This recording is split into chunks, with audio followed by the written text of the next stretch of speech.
முடிவுகளை எப்பவுமே உடனே எடுக்கணும். எந்த முடிவாக இருந்தாலும் சரி உடனே வந்து எடுக்கணும்.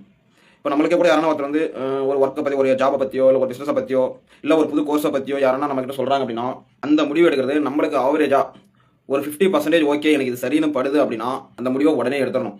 எல்லாருக்குமே வந்து ஒரு காலகட்டம், ஒரு நேரம் வருது. இந்த நேரம், இந்த டைம் வந்து இந்த ஒரு வேலையோ, இந்த ஒரு படிப்போ, இல்லை இந்த ஒரு பிஸ்னஸோ, இந்த ஒரு ஒர்க்கோ இதை பண்ணால் ஃபியூச்சரில் பெரிய அளவு போக முடியும்ன்ற ஒரு ஆப்பர்ச்சுனிட்டி எல்லாருமே கிடைக்குது.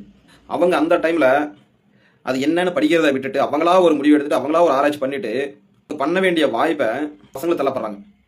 நான் தான் இந்த கோர்ஸ் படிக்கல, நான் இந்த மாதிரி ஒர்க் பண்ணலை, நான் இந்த மாதிரி இன்வெஸ்ட்மெண்ட்லாம் பண்ணலை, நான் உன்னை படிக்க வைக்கிறேன், எவ்வளோ செலவான பல நீ பண்ணு செய்யி இப்படின்னு சொல்லிட்டு அது பண்ணுறாங்க.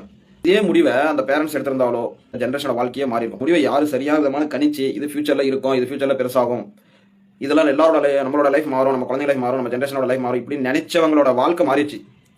இல்லை இதெல்லாம் நான் பண்ண மாட்டேன், நம்ப மாட்டேன், செய்ய மாட்டேன் அப்படின்னு சொன்ன வாழ்க்கை இன்னைக்கு வரைக்கும் அப்படியே இருக்குது. என்னன்னா வந்து அந்த முடிவை வந்து அவங்க வந்து எப்போ நம்புறாங்கன்னா ஒரு 25-30 வருஷம் கழிச்சு தான் நம்புறாங்க. ஆமா இது வந்து சரிதான், இதை நம்மளே பண்ணியிருந்துக்கலாம், செஞ்சிருக்கலாம் அப்படின்ற ஒரு விஷயங்கள் எப்பவுமே உடனே டக்கு டக்குன்னு எடுத்துடணும். காலதாமதம் பண்ணக்கூடாது அப்படிங்கிறதான். காலதாமதம் யாரெல்லாம் பண்ணாங்களோ அவங்களோட வாழ்க்கை இன்னும் அப்படியே தான் இருக்குது. பட் அந்த உடனே அந்த முடிவு எடுத்து சரியாக பயன்படுத்தின எல்லாருமே உண்மையான வாழ்க்கை வந்துட்டு இருக்காங்க. அவங்க ஜென்ரேஷன் பூரா லைஃப் மாறி இருக்குன்ற ஒரு விஷயம் தான் நான் பார்க்குறேன்.